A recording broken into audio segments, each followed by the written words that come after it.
요한복음 13장 18절에서 30절까지 말씀을 살펴보도록 하겠습니다. 예수님께서는 제자들과 마지막 식사 중 이제 곧 닥칠 가룟 유다의 배신을 예고합니다. 유다에게 떡 한 조각을 건네시며 내가 하는 일을 속히 하라고 말씀합니다. 18절에서 20절은 내가 그다입니다. 예수님께서는 제자들의 발 씻음을 통해 섬김의 제자들을 말씀하시며 그 가르침을 알고 그대로 행하면 복이 있다고 말씀하셨습니다. 그러나 내가 너희 모두를 가리켜 말하는 것이 아니라고 하시며 그 복이 모두에게 해당하는 것이 아님을 선언합니다.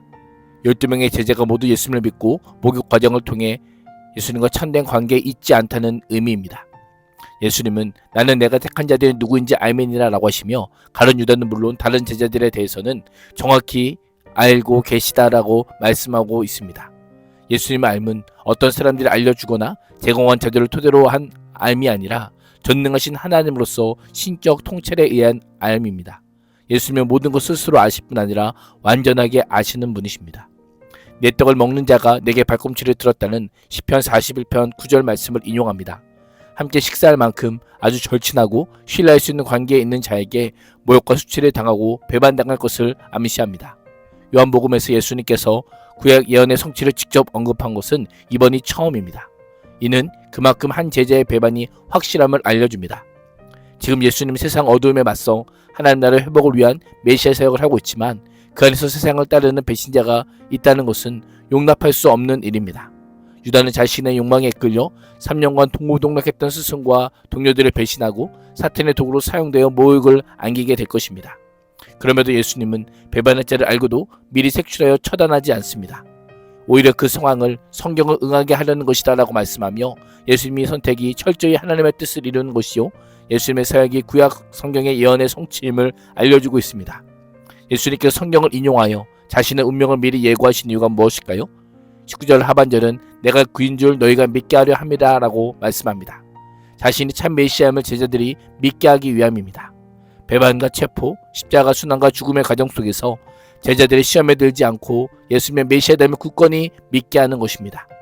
예수님께서 죽으시면 정치적, 민족적 회복을 꿈꾸는 민중의 기대가 물거품이 될 것이고 예수님을 통해 한 자리를 차지하려 했던 제자들의 야망도 허망하게 끝나게 될 것입니다. 제자들의 믿음 또한 유지하기 어려울 수 있습니다. 그런데 바로 그때 배신자에 의한 죽음을 미리 말씀하셨음을 기억한다면 예수님의 정체성과 사역을 새롭게 이해하는 눈이 열리게 됨을 알려주고 계신 것입니다. 예수님의 십자가 순환과 죽음, 부활을 통해 제자들의 믿음의 눈이 더욱 크게 열려지기를 기대하고 계시는 예수님의 모습을 보게 됩니다. 십자가 부활을 통해 자신을 온전히 알고 믿은 제자들을 세상에 보내셔서 예수님의 증인으로서 더 큰 확신과 담대함으로 구원의 복음을 선포하기 위한 큰 그림을 가지고 계셨던 것입니다. 그래서 예수님은 20절에서 내가 보낸 자를 영접하는 것이 나를 영접하는 것이요 나를 영접하는 자는 나를 보내신 이를 영접하는 것이다 라고 말씀하고 계십니다. 이를 통해 지금 예수님을 배반하라는 가룟 유다는 예수님을 메시아로 보내신 하나님의 뜻을 저버리는 자요 하나님을 배반하는 자가 됨을 알려주고 계십니다.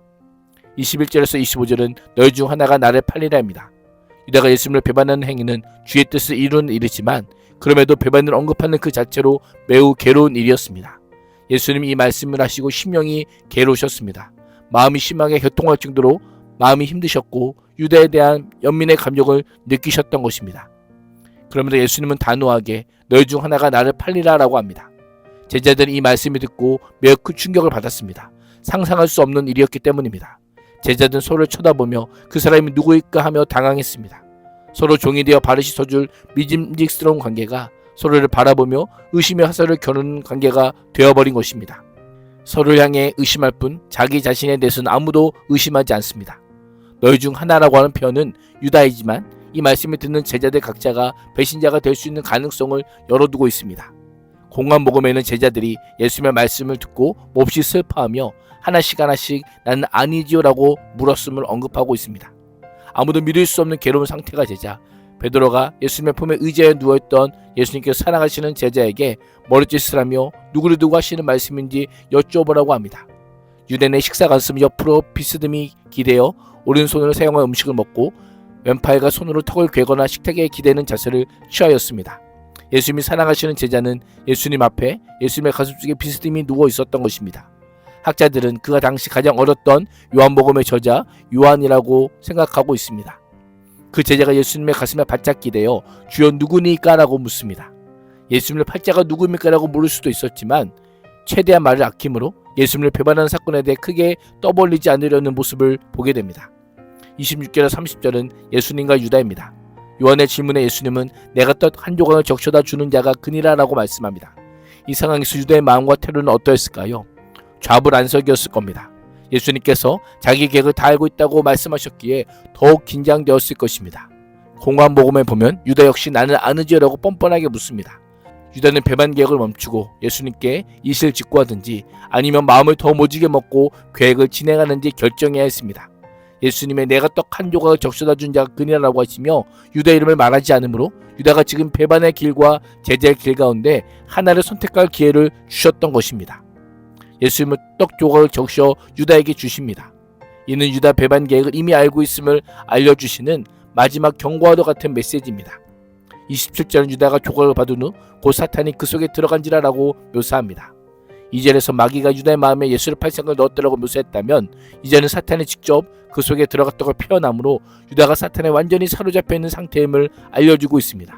사탄에 젖어서 더 이상 빠져나올 수 있는 상태가 된 것입니다. 유다가 배반을 선택하자 사탄의 사람이 되었습니다. 유다의 마음을 모르실 리 없는 예수님께서 유다에게 내가 하는 일을 속히 하라라고 말씀합니다. 그 일은 예수님을 넘기는 일입니다.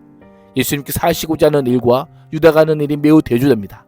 유다의 넘김은 가장 아픈 배신이 되지만 하나님의 예수님 넘김은 가장 큰 사랑이 됩니다. 예수님께서 잡히신 것은 유다가 예수님을 팔아넘겼기 때문만은 아닙니다. 유다가 적극적으로 배신하였듯 예수님께서 아버지의 일에 적극적으로 순종하신 결과입니다. 그러나 거기 앉아있는 사람들 가운데서 아무도 예수님께서 유다에게 무슨 뜻으로 그런 말씀을 하셨는지 알지 못했습니다. 유다가 돈깨를 맡고 있었기에 가서 명절을 준비하라는 것인지 아니면 가난한 자들에게 무언가를 사다 주라는 것인지 추측할 뿐입니다. 그저 예수님께서 일을 맡겼을 것이라고 짐작할 뿐입니다. 유다는 그 떡 조각을 받고 나서 곧 나갑니다. 때는 밤이었습니다. 그 짙은 어둠으로 나섰던 것입니다. 밤이라는 표현은 일몰 후부터 일주 전까지를 가리키기도 하지만 상징적으로는 어둠의 영역을 의미합니다. 유다가 원래 소속으로 돌아갔던 것입니다. 유다는 돈깨를 맡을 만큼 예수님의 신임을 받았지만 결국 자신을 믿어준 예수님이 아니라 돈을 믿었습니다. 돈을 선택한 것입니다. 무엇이 유다를 그렇게 만들었을까요? 메시에 대한 실망이었을까요? 아니면 돈에 대한 욕심이었을까요? 우리의 모습은 어떠합니까? 오늘도 나의 영혼을 어둠으로 이끄는 것은 무엇입니까? 빛의 자녀로 살지 못하게 방해하는 것은 무엇입니까? 분명한 것은 돈을 선택한 자는 그 역시 돈과 같은 운명이 될 것이라는 사실을 잊지 말아야 합니다. 언제든 쓸모를 다하면 사라지고 마는 돈 같은 존재가 됨을 반드시 기억해야 합니다. 오늘 하루도 빛이신 주님 앞에 엎드려 우리의 영혼을 살림의 빛의 인도함을 받는 복된 인생이 될 수 있기를 주님의 이름으로 축복합니다. 기도하겠습니다. 하나님, 세상의 이익이 아닌 빛 대신 주님의 따름으로 실족하지 않고 영생에 이르는 은혜를 누리게 하여 주옵소서. 예수님의 이름으로 기도합니다. 아멘.